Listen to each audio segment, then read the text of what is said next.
Homemade এই moisturiser daily ব্যবহার করলে ফেস হয়ে যাবে অনেক বেশি ফর্সা, কোমল আর একদম নরম তুলতুলে।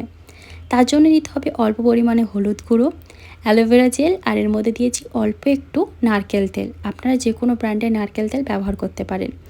তিনটে জিনিস ভালো করে মিক্স করে আপনারা কোনো এয়ারটাইট কন্টেনারে কিন্তু রেখেও দিতে পারেন। আর রেগুলার রাতে শুতে যাওয়ার আগে ফেসের মধ্যে এটাকে এইভাবে মাসাজ করে করে লাগিয়ে নেবেন। তারপর 5 মিনিট থেকে 10 মিনিটের জন্য ফেসের উপর এইভাবেই ছেড়ে দেবেন।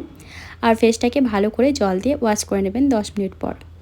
রেগুলার যদি এটা আপনারা করতে পারেন, দেখবেন আপনাদের স্কিন কিন্তু এক সপ্তাহে অনেক বেশি ফর্সা আর জেল্লাদার হয়ে উঠবে।